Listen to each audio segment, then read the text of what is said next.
Yeah, Yeah. it gets me Yeah, for excited. This sure. is why I suffer through all these months, and this is why I train because I want to beat the best. I want to go against the best, and I want to beat the best. Yep. Right. All right, everybody. It's Paradise Pump, and I am your main host, Mark. And we got Jed, and we got Kenny, and we have our guest today. His name is Chris Knox. What's going on, Chris? Not much. How's it going? Good, good. So Chris has got a big show coming up. Yeah, USA's in I think a little under 29 days. Yeah. All right. So been in preparation now for that's going on 16 or so weeks, and had a 13-week break in between shows from nationals from this past December. So yeah, it doesn't feel like I had a all season at all. So yeah. So I mean, how many years have you been training, bro? Um Hardcore training because Yeah, I played collegiate sports in college at least for 2 weeks. 2 years.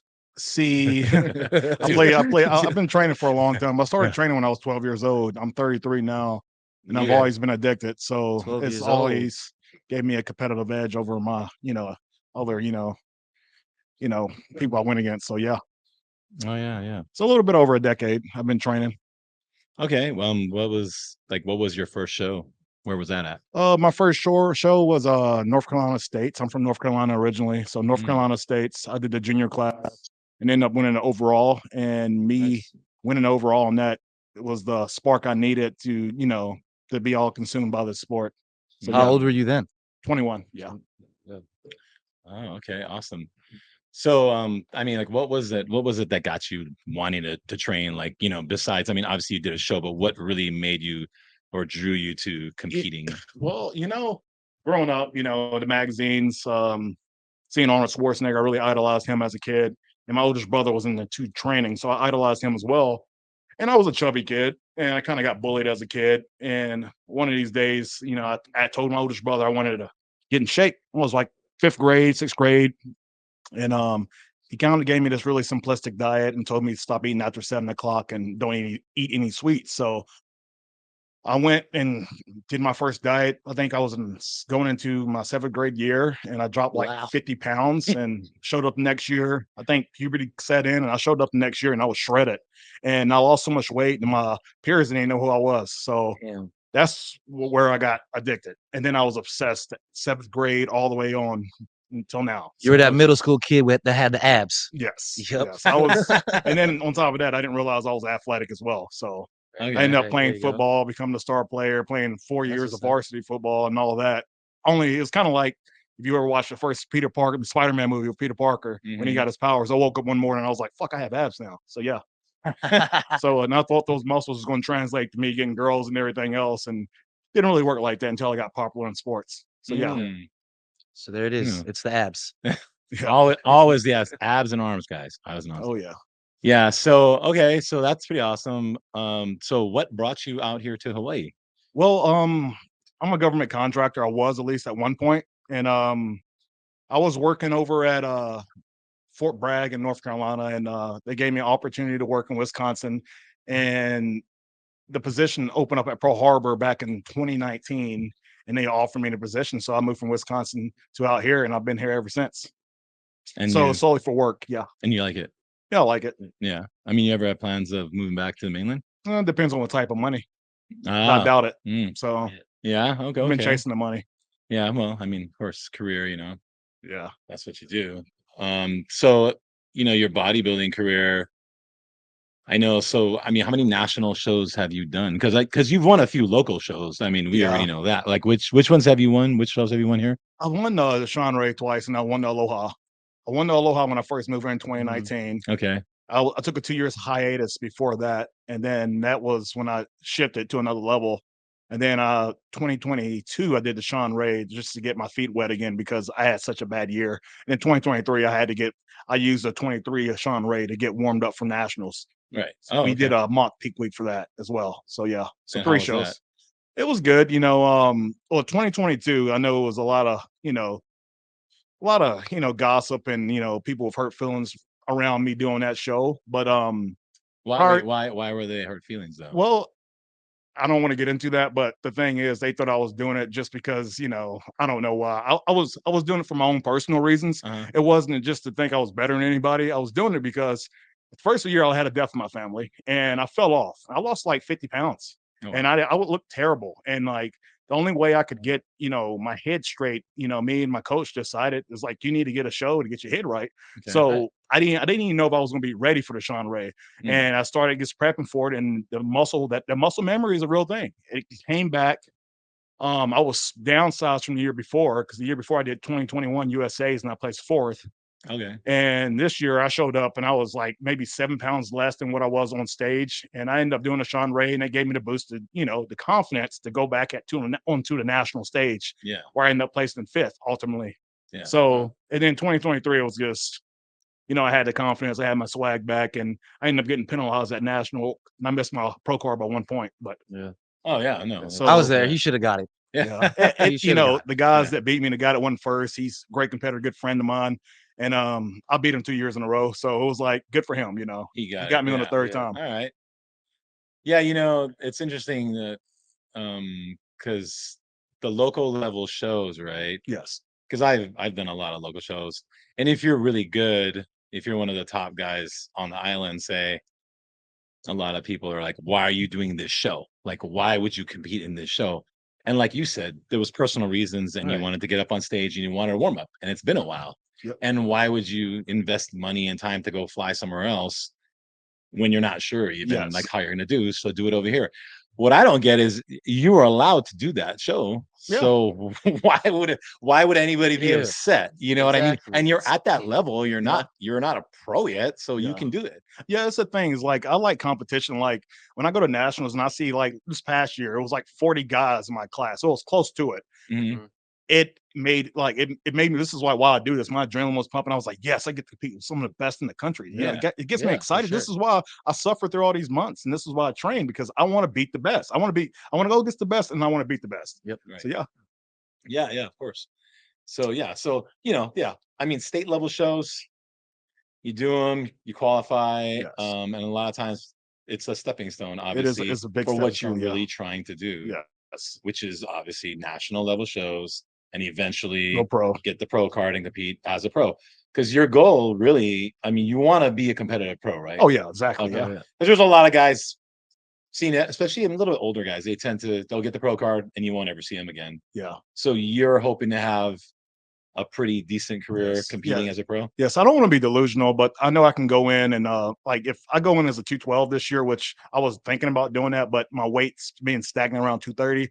So I think after USA's, depending on how it goes, taking some time off and come back next year and be an open class guy. And I think I can be in the mix around the top 5 in certain shows. But I know ultimately 2 to 3 years I can be competitive and ultimately possibly place at the Arnold and be probably second tier pro, possibly Mm. first tier, but it depends on, the injuries and, how consistent I stay in these next, 2 to 5 years. Yeah. So what does that mean for people that don't know, like first tier, second tier? Well, I put it in categories A, B, C. A is like elite, B is like you second tier, you're placing from 5th to 10th. And then C grade is like you're just there just to participate, The guys are filling. Yes. And They're the it's guys like, you see in the background. yeah, that's the guys that just show up and Yeah. the cream always rises to the top. So just like when some people win their pro cards, it's like they're a pro. They put IFBB on everything, but I'm like, but you don't. They've You're never a pro, competed. but Yeah. you don't look the part, and you don't. I don't feel like. Well, you see that all the time. It's like once they go pro, they never do anything with it, and then nothing changes. Except So use the name. yeah. Well, this is a good one. So do you think that people who turn pro but they never compete as a pro should use that label? I think they should because when it's a milestone. It's something that it's achievement. Okay. Like I get, when people get their pro cards, it's for the business and it's something you can put in your resume. And Yeah. I'm not looking for it just for resume. I'm looking to actual compete because Mhm. I thrive off competing. I played football, I played every sport in high school and ultimately a couple weeks of football in college, but wasn't for Okay. me. But So it really was a few weeks. it, Okay. it was was- not for me. They switched me from running back to fullback, and I said, "Fuck that! I'm not Yeah. doing that." So That's too much damage. yeah, my Yeah. headaches every day. I'm good on that. But yeah, I'll say yeah, they'll be able to use the title. There's nothing wrong with that. So Yeah. because at the end of the day, creamer will always rise to the top. You know, you Yeah. can say you're IFBB. It doesn't really hold any weight like it did in the 90s. No, It was it's very different. hard back then to become pro. I mean, it's even similar in like the national shows because you've Yeah. been competing for a while. You've like watched yourself pretty much rise to the Yeah. top. You know what I mean? And Yeah. I think you're gonna get your pro Yeah. card this year, dude. I've seen you It's like gonna happen. You you know, know make all these improvements in these last few years, and you look good, dude. Thank You look you. great, man. It's one of those things. It's like, you know, when you first get in the sport, you're in such a rush to get your pro card, but you know, Yep. it takes time. It's a journey, and it's like my first national show. I went to nationals in 2017. It's like I was going to Yeah. win this shit. I got 15th place, and I took a couple years off, and I came back in 2021. I placed fourth.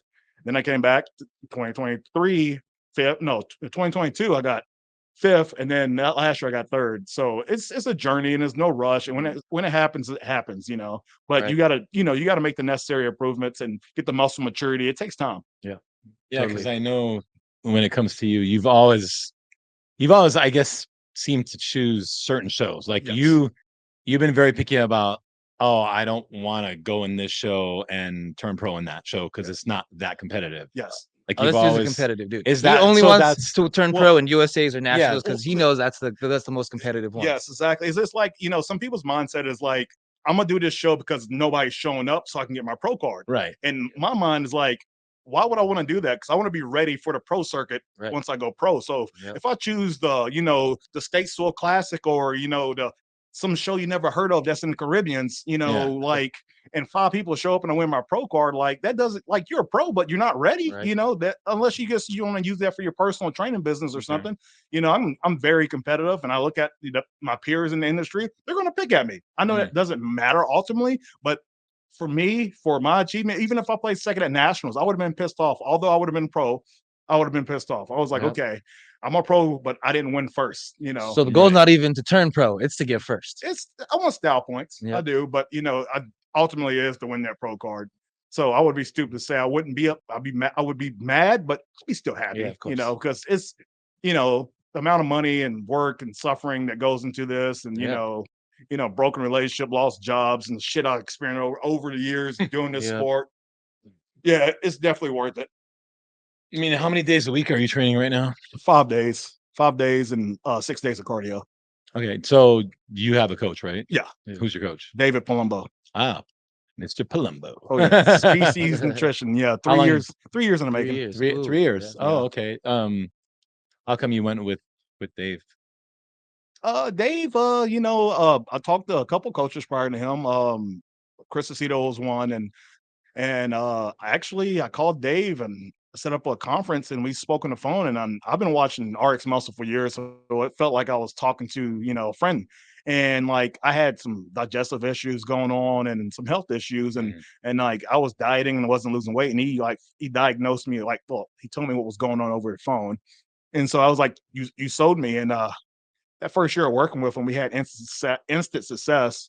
And now he's like a mentor and a father figure to me. So like that's why I went with Dave. And he's very knowledgeable. He went to medical school, and like my health has improved, my blood work, everything is great, That's awesome. versus in the past I had, crazy kidney like level. Like my kidneys were damn near, I was close to dialysis at 1 year Oh, jeez. after one of the shows from Oh, wow. abuse of diuretics. But So Yeah. Coach Palumbo like tracks your blood work pretty readily. I do it like in different segments of prep. I do it the first, beginning, and end, and I wait another additional 8 weeks after the show to get my blood work done. I'm always getting my blood work There you done go. because my diet's based off my blood work.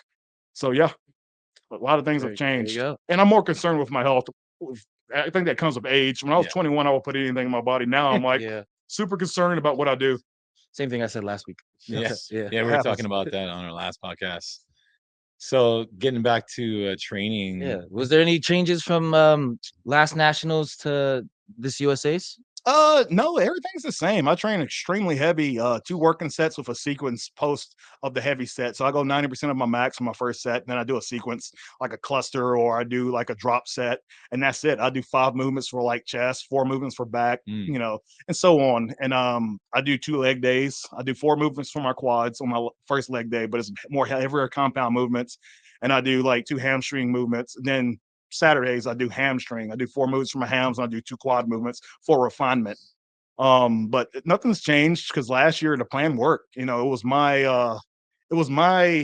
doing as to why I lost my pro card, Okay. and I was informed of why after the show. So Okay. I don't think that plan didn't work.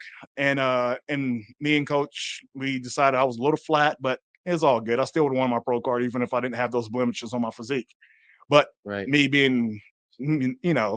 careless Well, kind yeah. of cost me. But it is what Right. it is. It wasn't my time. How much did you weigh on stage in your last show? How much did I weigh? Yeah, how much were you weighing there?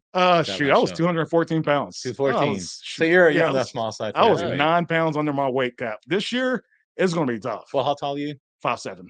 5'7". So I was giving up a lot. Like the guy Jamal, he was like 229, I think he told me. Hey, he So maxed out. he maxed out. So this year I'm 235, 230, 233, 227. Depends on what type of carbs I eat. So Mm. and then I get tighter. I have striated glutes now, but it's like it's gonna be hell to get down because you were talking about sucking down to 212 if I went on the possibility of me yeah. going pro. Yeah. And I have the days prior to this meeting, I'm sitting here like a zombie because I have no carbs in me right now.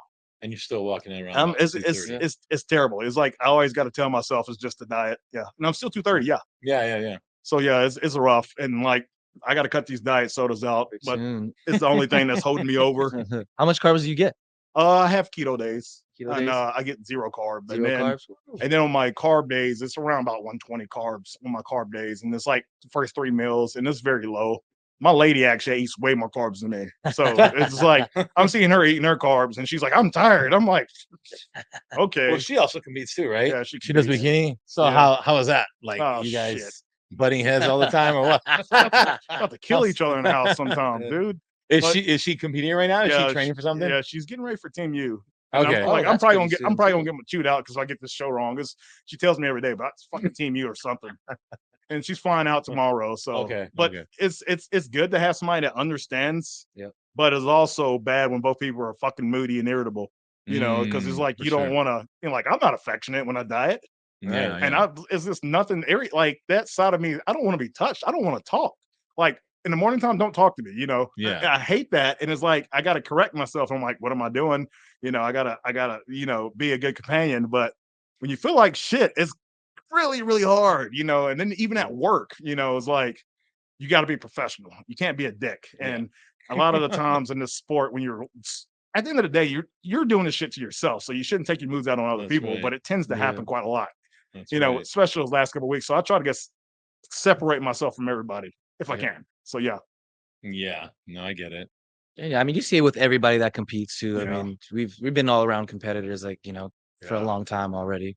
That's why when you do it here, when people, well, not you personally, but when other competitors get like that here, we're all like, it's okay. Yeah. Yeah, I mean, Yeah, we I get it. understand. You're in the you right know what I mean? environment. You're in the I've right seen- environment. Seen somebody downstairs freak the fuck out, and I'm like, I can't say shit. Yeah. Yeah. I was like, damn, because I know how it is. So yeah. Yep. I mean, would you ever recommend bodybuilding to somebody, Oh, a no. younger guy? Hey, No, it's would you I wouldn't don't know. recommend it? I would say do it, but it's very extreme, and it's like you can enjoy a lot of things, and like it's all consuming when you're Mm. trying to go to that elite level, and it's certain things like what other people do. I call them civilians, although it's not military, but it's like you can't do a lot of the things that other people do. You can't enjoy life's basic things. You like food, social life, because you get to the point where you're just irritable. And little things like when you're at work and somebody's like, "Oh, you want some poke? Oh, it's Yeah. healthy. It's fish." Oh, I'm yeah. like, "Fuck, I can't have that, man. I tell you every fucking day, I can't have that." But Yeah. every day they're like, "Oh, but it's healthy. It's healthy. Right. It's healthy. Yeah. It's Yeah, healthy." yeah, they I'm don't like, man, I understand. have a select Yeah. meal plan that I weigh my food. They don't but, get it, right? but it's just it's tough. I would say if you have an athletic background, you played sports, and you kind of lost, I would say is a good way to stay on track because it's the structure of it. If you can take the structure of bodybuilding and apply it to your life, I think you can be successful in anything you do. Mm. But it can also be very consuming. It can be dangerous because people take, second loans off on their houses, and they spend all their money, and it's like they put their relationships on hold, they lose their jobs, and they're never going to amount to anything in the sport. Even if they do go pro, there's not a lot of money to be made in this sport. So Yeah. you got to have a plan. So that's how I look at it. So I would probably say tread with caution. Yeah. I don't know about jumping in the sport unless you just, you got money to blow. Because we had talked about this before Yeah. about genetics, Yes. and there's guys you might look at them and you might be like, yeah, this guy maybe he's not going to go that far in the sport. And somebody else you probably could look at and be like, this guy, if he puts in the work. Yeah. And I mean, how much of that? How much do you think is genetics compared to just hard work ethic and following a plan? And how much? Genetics is a big factor, but you can see somebody that's underdeveloped and like they haven't even began to scratch the surface of their genetics. So you can. I don't know. Like genetics, I would say it's probably about 70% of it, if not more. But if that person doesn't have the work ethic, they're never going to scrape the surface. Even if they're using anabolics or whatever they're using, it's not going to make a difference. Then you just have some people structurally, no matter what they take and what they use, they're not going to change. And it's like those people, you don't want to be blunt. You just got to tell them, like, bro, you're never going to probably go pro. But if you enjoy this and it makes you happy, you can do it. Right. But you really can't. You can say that, but I would say that's pretty harsh. So yeah. Yeah. I mean, you don't want to burst someone's bubble, right? Yeah. But, When you get people that say, I want to try bodybuilding. I'm thinking is when I get new people that talk, I listen to the type of words they use because it tells you their mindset. So if they come in, they're like, I want to try to do bodybuilding, like you're already in the wrong mindset because trying is like you want to fuck around with it and still do your bullshit. Yes. It's like what you're gonna do is you're gonna do it, and then when you're done, you can see if you like it. But this you go in with the mindset, I just want to try it. I already know that you're like 50% in. I need you 100%. And so, for people out there are thinking about they want to try or see what it's like, you're not going to get the full experience until you go 100% in. And if it's not for you, at least Yes. at that point, instead of being the guy years down the road, what if I'd have went all in? What if I'd have listened? And then you have to deal with that shit for the rest of your life. Oh yeah. Going to just to, to add on to that, like I've trained a couple guys in the past and I had a client of mine say this to me. I don't care if I win or lose. I just want to do a show. And I was like, well, then what's the fucking point of doing the show? Like it gets because me being super competitive, it pissed me off. And I was like, then don't fucking do the show. Yeah. Do something else. Like, why are you dieting? Why are you not gonna if you're Yeah. gonna say you don't care if you win or lose, you're not gonna suffer through a damn diet. Like, Yeah. as soon as you start feeling like shit, like the yeah. last 4 weeks, a lot of people like they'll contact you. It's like, why do I feel so bad? And I'm like, then you ask them what their symptoms are, and I was like, yeah, you're just getting lean. It's just like you low body fat. You're gonna feel like shit. You just gotta suck it up, and then you check in, and the person slowly their lines are going away, and then they're telling you like, oh, I added a little bit of this and a little bit of that. And I'm like, oh, okay, so yeah, there it goes. Because they don't like the suffering. They'll right? say, It's tough. It's Yeah. mental. they'll say, I just want the experience. And then my rebuttal is, well, do you want it to be a shitty experience? Because if not, you better go all in. I was like, The you just shitty want the experience. experience. You get on stage, you're still fat against a bunch. Because some of these guys, this is they'll look good on the beach and they'll lose some weight and get some abs. Like, oh, I'm good to go. Then they start going out with their boys on the weekends. Like, I'm good. I'll cruise in there. I'll be all right. And I tell them when you get backstage and you see how some of these guys look, Yes. you're gonna wish you listened. And they get backstage and they'll have that look on their face, like, oh. I'm like, yeah, these guys these aren't your buddies on the beach. Like, this is legit. Yes. These guys, for people that have never seen a competitor or bodybuilder in person, the magazines, the videos, it does not do it justice until you stand next to one and see them in person. You're just like, what the fuck is that? Right. These guys look photoshopped in person. I can remember when I saw Flex Lewis the first time. I remember I saw Sean Roden the first time. I remember standing next to Phil Heath and Branch Warren. I'm just like, dude, what is it even? Can you do that? Like, is that possible to even get that big? Yeah. So these people that get in this competing, they have no idea what these guys look like. In Hawaii, of all places, I haven't checked out a lot of I'm ranting about those other regional shows, but I know in Hawaii, some of these guys, they come in looking shit hot. Yeah. You go backstage to some of these contests. These guys have been doing this for years, and some of these people with the non-white genetics on this island, the older they get, the better they look. Some of them. And so these guys, come from the mainland, they get stationed here or whatever, want to do a contest. Like, dude, this is Hawaii. Like, this is, you get backstage and see some of these people, you're gonna wish you listened to me or wish you'd have followed your diet. Yeah. Damn. Yeah. Yeah, you're bringing back memories. My first national show. I went in there all nonchalant, and it was like 41 guys in my class, and everybody started peeling their clothes off. I looked around, I was like, what did I do? I was like, I'm not gonna win. Everybody had striated glutes, and everybody had the death face, and I'm like, fuck, I'm not big enough. I'm not hard enough. Like, I know the word hard. A lot of people probably don't know what that means. Yeah, it's kind of hard to explain. It's a bodybuilding term. Dry, hard, Dry, peeled, shredded, sliced. Right. All these terminologies. Everybody has Google, Safari. Check it out. Look it up. But yeah, that's pretty awesome, man. I mean, so that it's crazy. Like, you really just got the bug, huh? And it's interesting because there is something to be said, right, about suffering, I guess. Yes. Like putting yourself through it. And you know it's miserable. You're like, this is miserable. You know how you get. And the reward, I don't think people understand like that reward. It's so fleeting. You get up on stage, it's so fast. Yeah. And it just happens and you get the thing and it's just done.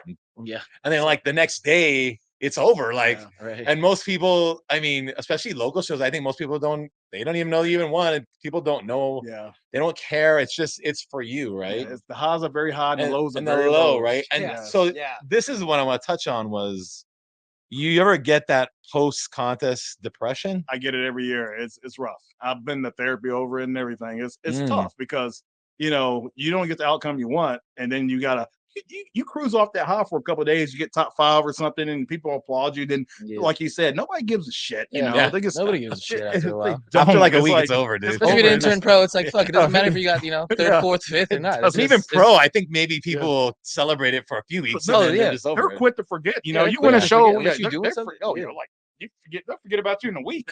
Yeah. So, like, I guess that's with anything almost, but especially in this it's industry. true. Yeah, it's true. But yeah, post show blues suck. It's a term for post show blues. So, Yeah. And I don't know if a lot of people who don't compete know that, but it is an actual thing. A lot of bodybuilders go through it. You definitely get a high hitting the stage, and then when it's over, and I think part of that is because you were following such a strict plan, right? You had a Yes, right. routine, you had a plan. Even though you were suffering, it was your daily plan. Yes. And now it's over. Now it's done. You don't have to follow that. You can go back to being normal if you want to call it. Yes. But a lot I of don't times, advise that. But Yeah. yeah. well, a lot of times I think a lot of bodybuilders get eating disorders. Oh, and yeah. I know I've I had had it that, for years. Sure. I had Everybody it for gets years. it, I think. Like I wasn't competing anymore. I was done, and I still was like very particular on what I was eating, and I would get Yes. upset if it wasn't this. And I was like, "What's my problem? Like I'm Yeah. not even Enjoy I'm not your even life. competing." It took me a couple years, man. Took me a few years to break out of that. I'm not Yeah. gonna lie. I was till I could finally go to a restaurant and just be like, "Get me this, and Yeah. not worry about it. Isn't it a nice thing? Probably like it's probably beautiful. Like when you get away from the sport and you just don't have to constantly. Oh, I got to eat in 3 hours. Oh, I got to do this in 3 hours. You know, you can just Yeah. go out, live your life. Yeah. Don't worry about eating 6 to 8 times a day. Right. And you can just like, oh, I can have this. Oh, I don't have to eat shit. You know, I can just enjoy and be normal. You know, That's But my biggest issue. I treat every it's- day like a cheat day, unless Yeah. I'm structured. you gotta get genetics. So it'll catch up to you eventually, but you gotta get genetics. Yeah. So you can see that He now. stays lean. Right. No, I mean I think it's nice to have the freedom, but of course I loved bodybuilding when I was Yeah. doing it, like Mhm. I did love it. And I did it for years, and when I was done. But you couldn't tell me anything different when I was competing. Like I wanted to compete. Oh yeah. And yeah. as shitty as the diets were going to be, I knew I knew it was going to suck, but I still wanted to Yeah. do the show. And like I said, I was looking for that 2-minute high, right? That Yeah. get on stage, do that posing yeah. routine. Everyone's like, "Well, awesome!" I'm peeled. Like, yeah, that's Yeah. it. I Then wonder what you're done. what drove you? I'm trying to think like what's the driving force behind it? Is it just being you wanted to be the best or be competitive or you just like competing? Like what was it, Yeah, I think me it was, Or did it just, make your life complete? yeah. Well, I think it was a few things on me. I think it was one. I definitely liked getting up on stage. Yeah. Like I liked doing the performance. We can tell. Yeah. Oh, you do I like to like doing dance. the performance. Yeah. No, I just thought it was fun. That was like a very creative thing for me. I can make a routine up and entertain the audience. I enjoyed that. Yes. Obviously, the dieting, I obviously absolutely hated it. I love training. I always loved training. Even when I was dieting, I still love training. But dieting, that part I feel like I struggled with that a lot. And I Yes. think most people do, but I definitely did, especially towards the very end. Yes. But I think just for like me overall, the reason why I started was because it was trying to fill a void, Yeah. like I had a pretty interesting childhood growing up, and I wouldn't say it was bad, but there was things that I was missing, and so I went into bodybuilding to kind of fill that void. Okay. And people were telling me, "Oh, you look good," Yeah. like when I was training. Because I think if people weren't telling me that, I don't think I would have been competitive. So this goes on to my next question. Like, do you think that what separates the top athlete from the lower tier athlete? Does the top athlete have a psychological issue as to why they do this sport and it drives them to go to that extreme? Or, or the guy that doesn't have any childhood or it was just had the perfect life goes into the sport, can they get to that level? What do you think? You think it's it's That's a a good level of question. craziness. Yeah. It is. No, there is. I think some of the top guys, there's something different in Yes. their mindset. Yes. They are, because you'll see different levels. Like, I can honestly say, I don't think I had that level in my mindset. Yes. Like, I wanted to go to a certain point, but I wasn't willing to do everything. You know what I mean? Like, Yes. there was certain things I wouldn't do, and I was always cautious of my health. And I feel like I knew some guys who they didn't matter. Like, they were gonna win this show, and it didn't matter what it took. They were here to win the show, and they were gonna do it. Right. And I was always kind of like, oh, if I felt like something could have a negative effect on me in the long run, I would definitely think Yeah. about it and maybe back out of it. And so that's why I think guys like that who are top level, they're willing, like you said, they're willing to give it all to Yes. win. And I'm sure some of these guys are, if you ask them, hey, would you be willing to die to win that Mr. Olympia trophy? Like, I'm Yeah. sure guys are like, yeah, I would be willing We to. were you talking know? about hundreds of thousands of dollars now, so there's a lot of people Right, that yeah. would, do some crazy stuff. Yeah. To, I mean, but is but it the money, in bodybuilding? it is not at Like, that level. 'cause you It know can't. that. It It's can't not be the at that money, level right. because you got to suffer. You Right. got to, like I always say, my motto is embrace the suffering. When you get to that certain, 4 weeks out, it's like what's going to separate the top 5 from Yeah. first to fifth, and through Mhm. the second tier guys. You got to suffer. You do. Because everybody else, those top guys, are crazy. Who's crazier? Mhm. Who Yeah. can be the craziest? So that's my motto. Always coming here with the mindset that, like, I gotta, train harder than all my peers, and how crazy can I be today? I almost feel like you almost have to not say a complete disregard for your feelings or your body, but you Yes. kind of almost do. You Yeah. almost have to, like, put all that aside and be like, here's the goal. Yeah. Right. And it doesn't matter. I'm gonna go there. Kind of like, it's like the Navy SEAL guys, right? Like, when they do that the whole Hell Week and they're suffering, Yes. and a lot of guys quit. Why do a lot of guys quit? They're physically able to do it. They mentally Yeah. break down, and they're just like, I can't handle this. It's not worth it. I'm Yes. out of here. Why am I even doing this anyway? There's a lot of things I'm sure that they're telling Oh, yeah. themselves to leave. The ones who stick it out, they would die there. They don't care. They will stay Well, the thing and is, suffer. even with that, I'm not comparing bodybuilding to just, the Navy SEAL training, Right. but there is some common, ties between the both or two of them when it comes to that pushing yourself to your absolute limit. Your mind will play tricks on you. Right. Your mind will tell you things to do certain things, or even tell you to self-sabotage when you're in prep. And then, I've like, been there. you will for cheat, sure. and you're like, why the fuck did I cheat? I just spent X amount of money and I suffered all these weeks. Why did I just eat a pizza? And then you feel crazy because I know earlier when I was in my 20s, I did some shit like that, and I was trying to throw it back up. And or I'm like, oh, I'm gonna substitute it by doing 2 hours of cardio, then do my Yeah. cardio and eat another jar of peanut butter, and then it's like self-sabotage, and it's like, why are you doing this? Yeah. No, So, I've done it. I know. I mean, I've done it's it too. interesting. Yeah. It literally, your Literally. brain tricks you. I've done the whole jar of peanut butter. I've And been it there. goes Yeah, way yeah, quick. It goes way I've quick. done peanut. We've all done the jar of peanut butter. And we all know now you can't do 2 hours of cardio to cut out a. Yeah. You can't. 2 hours of cardio is not going to I've get rid of actually a jar of tried. peanut butter. I've tried. Yeah, Or you we've all can't tried. take more drugs to get rid of something else. So Yes. Yes. it doesn't work like So that. do you ha- think you to have be to in that top suffer. tier, do you have to be like have that psychological, drive in you? It to some, but like I would say, if we're going to talk about the NFL, they got different. You got different. Oh yeah, well, random- bodybuilding NFL is completely you got your different. quarterbacks. I don't know for sure, but I've heard that they look for a quarterback that to have a good home, like a good mother, father, good family. They want the defensive players to come from a rough ass background, just Yeah. savages. But it's certain things that make the athlete perform or act or do something. Yeah. So I would say the elite. Some of the best bodybuilders, they do got some psychological competitive edge, and maybe it was some childhood trauma they got picked with, or they're doing it, to prove it. But at the end of the day, they've always had that in them, and bodybuilding's just giving them a way to express that. It's a Mhm. little differently, yeah. Yeah. Yeah, for sure.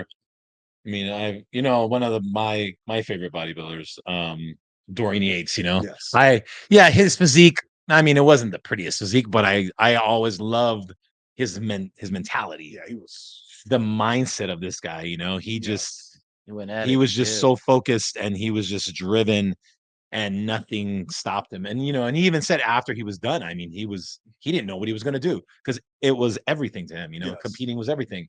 Yeah. And so people don't realize, like, that's literally how you have to be Yeah. be the best, right? And Yeah.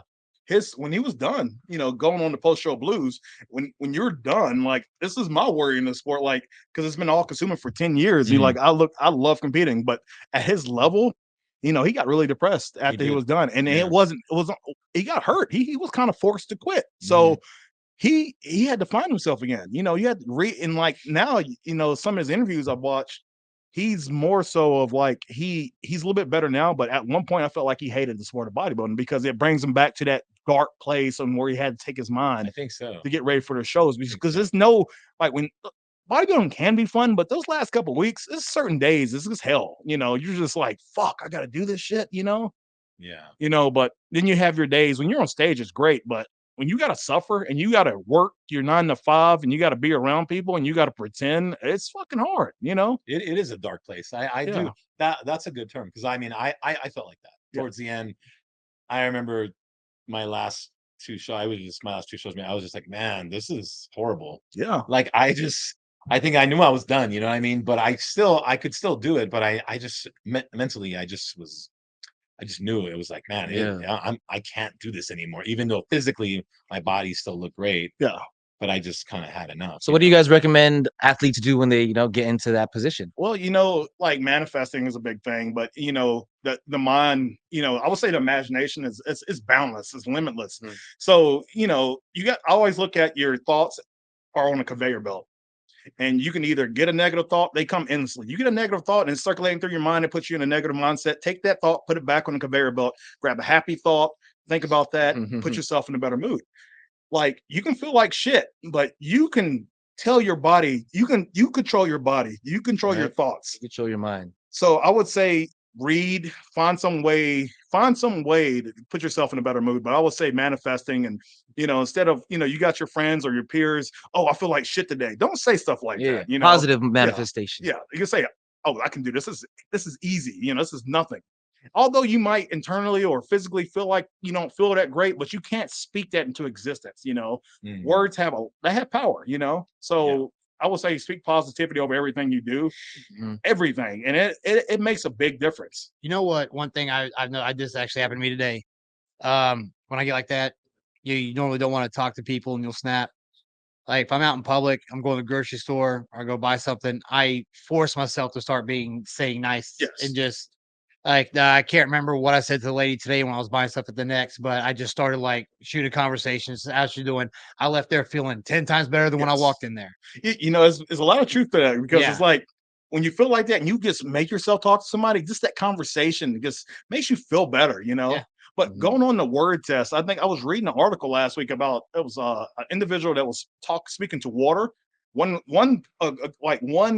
gallon of water, he would say negative things to. When it froze, it was all cracked. And the other one, he would say positivity things to. And it was like beautiful crystals and everything, snowflakes into the water. So it's crazy how words have power over things, So you got to think, even if you say something like just to anything, I feel like it can affect it, It's crazy. Well, it's your mindset. The things you say get your mind programmed a certain way. Like I was saying earlier about trying things. Like, no, say you're going to do it. Yes. No, all that matters. But even if say in your mind, if you can grasp something, like if you can imagine you attaining something and you can take that thought of you of winning that pro card and you can internalize that feeling, you already have it. Yeah. You already have it, but you got to master that. You can't have any doubt.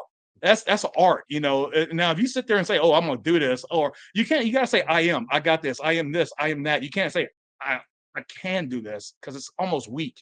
You gotta be for sure about it, Yeah, you're right. And is that what you do? Yeah. Do you do that? Yeah. Yes.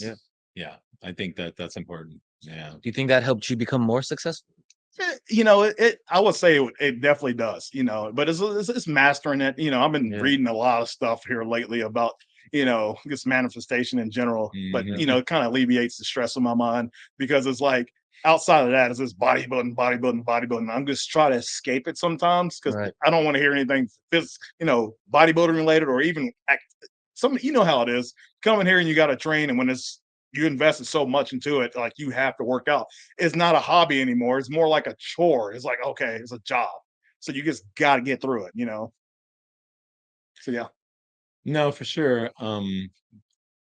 So like that part where you feel like it's a chore though, I mean, why do you want to keep doing it though if you feel that way? You know, you have your days. You know? It's like it's going on in dark places. Like you get those. Yeah. Say you invested. You say you got this goal. You set. You got 20 Yeah. weeks in, and you want to win this fucking show. You're gonna have Okay. days when you feel like shit, and you're like, "Fuck, I got to do this workout. If I don't do this workout, you know, somebody's gonna beat me."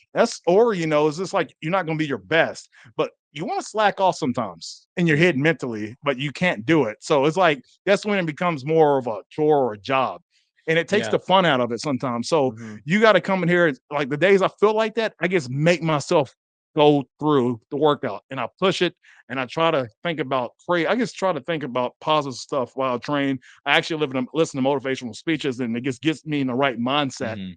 And then after the workout, it's like the endorphins are going crazy in my body. I feel great. I don't even feel like I'm dieting anymore. And I was like, damn, that was worth it, you know?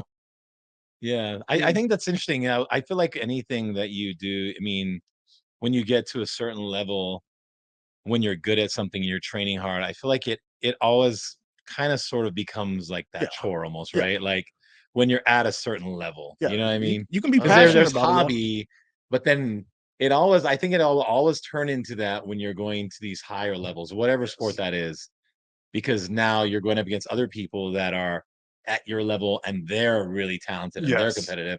So now you have to bring that. You Oh, have to yes. bring that focus, right? You can't just be laxed about it Yeah. if you're trying to win, right? Yes. Because now these guys are trying to win too. Yeah. So Yeah, Oh, like yeah. so you're saying earlier, they're so doing whatever it they can. always ends up becoming, I don't want to say a chore, but it always ends up becoming like, Oh, yeah. it becomes work. Yeah. You Yeah. got to put in the work. Yeah. And then you can Yep. have fun on stage, but you know, you're gonna have to suffer. You're gonna have those days when you don't want to do it, you know, but you Yeah. just gotta suck it up. And that's what separates, you know, 1 through 5 and 5 through 10 and 5 through 15. So hmm depends on how bad you want it. You're not gonna always have good days. And that's with anything in life. Do you guilt yourself a lot? Like if you say you just had a bad day, that night you go home, like the next day, do you guilt yourself? Like you're like, man, that wasn't good. Like I got to do it better today. Like, do you do that to yourself a lot? I do that, and also while I train, I do that a lot. Like whatever pops in my mind that I'm supposed to do, if I don't do it, I get mad at myself. And I was like, I take mental notes, and like I make sure if I'm not satisfied when I'm leaving the gym, I got to go back and do something else. But I do guilt trip myself, and like I'm OCD about my food too. Like it has to be super accurate. It can't be 1 gram off, you know. Mhm. If not, it's gonna mess with me, and it's gonna make me come in here and do something crazy and idiotic, you know. I got one for you because this is for people that maybe they're dating a bodybuilder, they've been around one. Like, do you mind, if your girlfriend takes a piece of your food? Oh fuck no, man! Like all Right, season's one thing, right. but in season, no, I don't. No. People don't get that. Like, No. I still carry that actually for regular meals. Somebody Yeah. tries to touch my Don't food, I'm ever like, touch a that's my bodybuilder's food. Like, I don't know. I'm not even prepping. especially Chris's. It's weighed out. So you're just like precisely. she knows, like, do not Yeah. take a piece of that Oh, yeah. chicken, right? Like, my dog Xena. Yeah. She took my steak one day. Oh. Oh my gosh, she was hiding in her crate. I was so fucking mad. This was my last piece of steak, and I Yeah. had to eat chicken. It's my last Oh. meal. Oh. If I could have got her that day. But yeah, that happens. Yeah, Yeah. those are the funny things that a lot of people who aren't in the sport, who aren't around the sport, they don't know. You know what I mean? They don't see all those fun.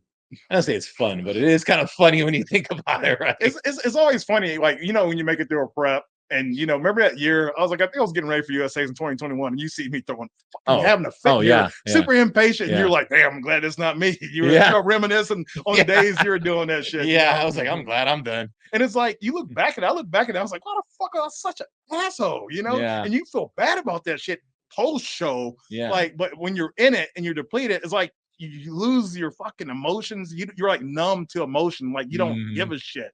Then, like, if you can look at yourself afterwards, you're like, fuck, man, why did I act like that? You know? But it's like when you're in it and you're that depleted, it's like your body gets reroutes its power supply and you just don't give a it shit. does. You don't have energy for that. Yeah, it's like you don't Yeah. give a shit. It's like you walk past Yeah. people with no emotion and you look back, it's like, damn, I didn't even speak to that person. Oh, Like, yeah. that's not me, you know. But Yeah. you're always dieting, you know, you're just a dick always. And it sucks, you know. Because I've been around the sport for so long that whenever guys are prepping and stuff, I don't even say hi to them half the time. I'll be like, "Oh, what's up, dude?" Like I just leave them alone, and I don't even bothered by it. I'm not phased because then it's funny. Like when the show's over, they're like, "Hey, Mark, hey," everyone's all coming. I'm like, "Hey, what's up, bro?" Like I'm not getting upset. Other people do. Some people are like, "Oh, he's being nice now," and I'm just like, yeah, I've heard so that. what? Like, oh, you're social now. Oh especially my God. Okay, yeah. I understand. I haven't talked to you all year, and I haven't said anything or looked your direction. No, like, exactly. And so I don't know. I think if you're around bodybuilders, I mean, competitive bodybuilders, you just kind of just okay, that's what they're doing. They're We're not. It's crazy, not personal. extreme. I mean, it's just they're just suffering and they Just just no trying to. carbs. They're just coping with it, however they can deal with it, with Yeah. no energy. Because that's the big one for me was just no energy, man. Yeah, Like for sure. there's days I just didn't want to get up. Yeah, Just, like you I just just was don't want to laying deal there. with people. Yeah. when you you know? gotta, walk across to the other side of your job site, and you're like in your car contemplating, it's like, fuck, I gotta go over there, and I gotta walk. Yeah. That's when you know you're suffering. And you're like, Yeah. fuck. Then you gotta do. Then like you're just standing there, and it's like you're doing everything in your power. You're just like, man, I can't wait to go home. Just lay down. I got 3 hours for my next meal. I'm starving. And it's like that's all your mind thinks about all day. And it's like, Mhm. fuck, man. Then you got like 29 days, and it seems like a lifetime. Right. So, yeah. Yeah. It's a different lifestyle from the normal casual person that works out, right. Yeah. So but I mean you obviously love it. It's Yeah. I you have my you days. you have your goals. I mean, how much long I mean, how many years do you think you want to do this competing wise? I was I was talking to Dave about it, being realistic about it. And I was like, dude, what do you think? What's my odds? He's like, you're going to be a great pro, but you got to stay consistent, because, I've fallen off a few times, but he's like, I think you got another 5, 10 years left in you, Oh yeah. last year after the show, I was pissed off because I placed third. And he's like, you're in a strange place because you're one of the top amateurs in the country and you've been there a couple times. But once you go pro, it's gonna take off for you, And like him saying that, you know, made me believe it. But like I'm looking at it like I'm 33 now. By the time I'm 36, 37, I want to be like top 5 at the Arnold, being competitive, possibly making it to the Olympia. So I'll say all the way up to my early 40s, I want to continue doing this. Okay. So, say so another 10 years. Okay, wow. That's pretty long. So 2 decades. I just Yeah. want to 20 years. I invested Yeah. my 20s in this and some of my 30s. I want to get something out of it, I feel the same Yeah. way. Yeah. Yeah. Yeah. I get that because he's like it costs a lot of money and you suffer this much, you want to get Well, all some just the reward out of it. time spent in the gym, Yeah. just everything. Yeah. yeah. Yeah. I feel like a there's lot- something lot you of wanna energy get. put I in. mean, that makes sense. Yeah. Yeah. I mean, I didn't, I never turned pro, but I got this gym, so Oh yeah. it worked out. You know, It worked out. You're a pro to be. Your transition out of the sport, you having a gym was that a way for you coping so you wouldn't because you're not competing anymore. The gym took the place of that. Well, when I had first started, I was still competing. Like I just started getting back into competing when I had started this gym. And I had gotten that because there was a few years where I wasn't competing and I just kind of lost that fire a little bit. And then when I decided to start this, I started getting that fire back into competing. I was like feeling it, started training hard. And Did I you was stop like, training in that time?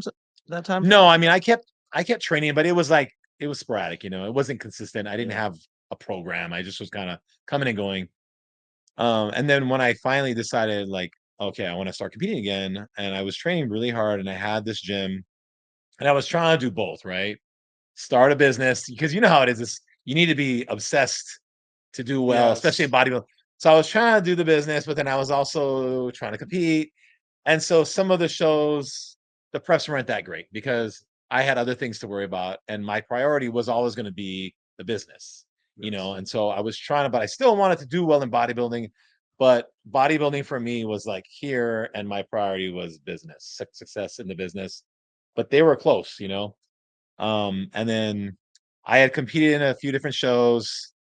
And I mean, I don't know, it was probably about I think when I started this, it was about 3 years only that I had competed. After I started this, I had done 3 more years of competing, and really the reason why I stopped was because I tore my pec. Yeah. Okay. I Yeah. was doing really good. Like I had won my show in 2014, and I was gonna go do the Masters Nationals in 2015, and I tore my pec.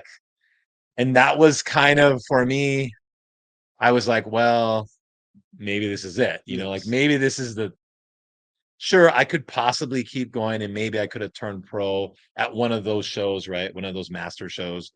But it wasn't the same physique that I had, Yeah. like I had been working Mhm. all these years and having that torn pec kind of, I just knew it wasn't going to be the same. And that was kind of the time for me. I said, maybe this is the time for me to walk away from it, to walk away from competing. And I love training and I never stopped. But again, like I said earlier, was the mindset, right? When I got back into it, I was trying to do well and I wanted to see if I could get pro, but I wasn't at that elite mindset of like pro is everything. I need it. Got to be obsessed, It like you wasn't said. the business for me because this was going to feed me. This is what I was going to do for the rest of my life, having a gym, training people. So my focus and priority was going to be the business, but I Yes. still had that fire in me to compete. So I wanted to get, I wanted to get through that. Right. I And think we were then- still what half of the gym at that time. Yeah. Oh yeah. This gym wasn't even Yeah. nearly, it was like a quarter of this. Yeah. Right. It was Yeah. It was really small. Yeah. But then it's funny because once I stopped competing and I said, okay, well, that's it. Like I put even more energy into no, this. I Like saw I it. grew this even more. Yeah, Yeah. I witnessed it. People saw it. Like the gym was kind of like here. I helped out. Even. It was wow. moving, Yeah. but it was slow. And then once I stopped competing, then the gym really progressed a lot because I could put everything now into Yeah. it. It definitely so- took the place to a certain degree. Yeah. Yeah, exactly. Yeah, Having the gym definitely. definitely took the place. And I started doing jujitsu training, which was another thing Yeah. just Yeah. to get It's another that outlet. energy. It was an outlet and something for me to do.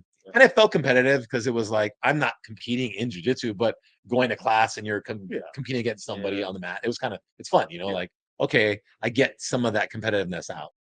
I'm not I don't need medals or anything or trophies to, Yes. hey, you won. I just want to get the feeling of doing that. Right. Oh yeah.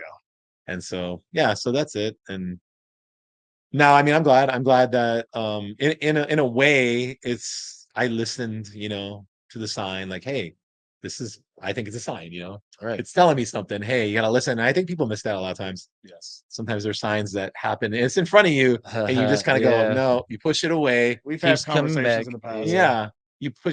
You're not paying attention, and I Right. think you got to really pay attention what's happening in your life sometimes, because sometimes there's something that is literally right there telling you Yep. what you should do or maybe what you shouldn't do, and you're just Right. not listening. Or you're holding on. Yeah. You know. Right. And then usually what Something happens like a lot of that. times Yeah. is something bad ends up happening. Yep. And then you go, oh man, And you're like, fuck, I should have I shouldn't knew have it. done that, I or I knew should it. have done this. Yep. This has been going on for months and I knew it and I Yep. didn't listen, and then now look, right? Story of my life. Yeah. Sorry, but the other way too, though, sometimes you see it or the idea and you go, wait a minute, and you pick it up and you do Yeah. it. And then you're like, Exactly. brilliant. I'm You glad gotta I did realize that. it. Once you Yeah. realize it, then Yeah.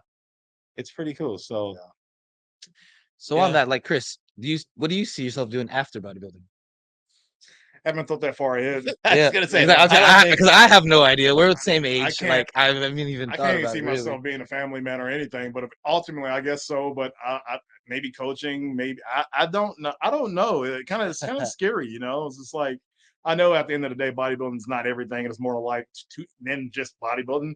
Right. But my job, father, and my career. Yeah. I don't know. Because like we were saying earlier, like when you're a serious bodybuilder, it's your life. You know Yeah. what I mean? Eat, Yeah, sleep, it's- train. Like Mark, eat, sleep, train. Like you've done that for decades. Consumes everything. Consumes all everything, aspects, yeah. So yeah, it's kind of like I said earlier, it's kind of hard to look past bodybuilding. I think if you're looking in the future, you're not focusing on the now, and Right. like you're not going to It be the takes best so version much of of- yourself. yep. Yeah. Well, I talked about my pec tear. I mean, have you had injuries and how do you avoid them? I had football injuries, but that was a decade ago. I tore my hamstring, but oh yeah, speaking of I strained my right shoulder. So yesterday I came to the gym and I couldn't really train my front delts. So I had to hit my side delts, my rear delts. Okay. And this sucked, but it's like I could force myself to train my front delt, but what's the point? I was like, Yeah, just you let wanna it heal hurt for a more. couple of days, Yeah. and then it's the muscles there. I just got to let it heal. But Mhm. I just train around it if I have an injury. But I've been fortunate. I've been blessed not to have anything major. I've strained my quad multiple times. I hurt my knee one prep. Oh, a couple years ago, my first nationals, I hurt my back doing deadlifts, doing something stupid. I took 225. I remember that. Threw it to the side, and I couldn't even bend over. I literally, just to pick up something, I had to lunge, and I had to be like a complete 90-degree angle just to pick up anything.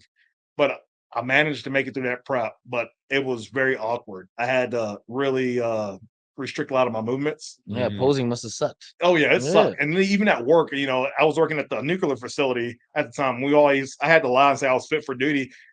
If you had any injury, you couldn't work. But if you don't work, you don't get paid. So I was like, I'm not fucking reporting that, so I had to stick it out, suck it out, But yeah, that's the only thing I've really had. I'm smart about my training, but it's still dangerous because I'm putting 405 on the incline bench a couple weeks out from a show, squatting 5 plates a couple weeks out from a show. But if I feel like I can do it and I have the energy, I'm still eating the same diet I had from week 1. There's no need for me to back off. I'll train like that all the way up to 1 week out of show. It depends on how I feel, and that's my mentality. I'm not going to reduce the weight unless it's a day out, or I'm not going to be training a day out. But yeah, I would say it's a little reckless sometimes, but it's like it's controlled recklessness. Yeah, well, I mean, I feel like you kind of have to push it to the edge anyway, Yes. to that point, right? Close to that point Yes. for you to get those results Yes. 90% of my max. That's what I always say. 90% of my max. I don't try to put fucking 425 on there or 450 or 5 plates on there. You I'm just like, that's stay some with the off-season 4. shit. I'll stick with Yeah. 4 plates. I Yeah. stay within my boundary, something I know I can do, but I Okay. push it, then I do that sequence to really maximize that area. So Mhm. yeah. Do you always feel the need though, like, well, especially off season, do you always feel the need like you need to constantly be going heavier? Yes, I You do. do. And it can be it's ultimately, hopefully it's not a downfall, but I feel like, only way you can really stimulate, new muscle and trigger growth is to push, maximum weight. Doing a whole bunch of volume that's at moderate weight, you're not stimulating those muscles to where they need to be. So I always do like 4 to 6 reps, extremely heavy, but controlled. And I think that's been helping me. It's almost like the old method of Dorian Yates, but not to this level of extremeness. But I think it's been helping me. A heavy duty, right? Yeah. So all your exercises, you do heavy 4 to 6 Yes. reps. The first movement is always super heavy. Then it's like a sequence. I might do a cluster 4x4, or I might just do a set of 10, and then I'll wait 15 seconds and do another set of 10. But that's going to be like 30% of that 90% max that I just did, and it's still extremely heavy. So that's how I train. And then, or if I feel like I need more refinement, like on my leg day, I did. I got the 5 plates and I went down to 315. Then I went to 275, and I did like a pump set. And I just did 20 reps, just squeezing those glutes and overemphasizing on squeezing it, just trying to bring that detail in. And I tend to do that the last couple of weeks of training. Yeah. You find that like that worked for you? Did somebody give you that program? I guess go off. It's like it's one of my old coaches programs, but I modified it. Yeah. And depending on how I feel and what I think I need, like I always want my separation of my quads to be better, because I used to only train legs once a week, but I train them twice a week because I want my glutes and my tie-ins and everything to be super refined and crisp. So I train them twice a week and always had that refinement day. That's what I call it, my second leg day. And I say, yeah, it's definitely helped. And it's just going off how I feel and what I see in the mirror. I adjust my workout accordingly. Yeah. Okay. And then I got one more thing. Yes. Posing, man. So how important is that to you? How important is it to practice, to work on it, to make a routine? Like, how often do you do it? And how important is it to you? Well, we can go on last year. I didn't work on it at all. And it was terrible at Sean Ray. I couldn't even get in my train. I've been competing for a while, and I was like, I'm just gonna go in here and do this shit. Couldn't even hold my poses. Everything was fucked up. And then come national time, like my coach, he was like, dude, you gotta pose, My lady was on me every day about it. I corrected it, but my posing routine was still shit. It was some shit I made up on the fly. This year, I've been posing, trying to do 15 minutes every day after my workout. Okay. And Dave's on my ass every day. I got to send him multiple videos a week, every morning of me posing, and then he critiques as I go. But, it's almost like you do all this work in the gym. Why are you not going to work on your presentation on stage? That's part of it, Like you can have this badass fucking physique. If you can't display it, That's true. it can knock you from winning the overall or first or second all the way down to 5th, because you can't display your physique correctly. So I would say it's very important. I'm not going to throw a percentage on it, but it's very important. Okay. Yeah, I think a lot of guys undervalue it, or Yes. guys who look good. I mean, they just they rely obviously on their physique instead of maybe working on the posing and presenting it better. Yes, you can always accentuate a certain look or make yourself look better, or you can make yourself look worse. If you have a lot of weaknesses and you pose a lot and you can hide those weaknesses, you can be somebody that's really good. Right. Oh yeah, I've seen it. What's your favorite pose? I don't know. I'm like I don't have a really dominant pose, and I'm very balanced. So I don't know what my favorite pose is. I really don't, because my side shots, my front shots, and my back shots are about on the same level. So it's not a shot that I'm like, oh hell yeah, I'm about to blow people away. I'm like, okay, everything's balanced. So I don't know. It's just symmetry. It's just symmetry, you know. It all looks good. It all looks Yeah, good. yeah. I hope it all looks good. Yeah. So one last time, then what show are you going to be doing? Like, how many weeks out? When is the date? Where is it at?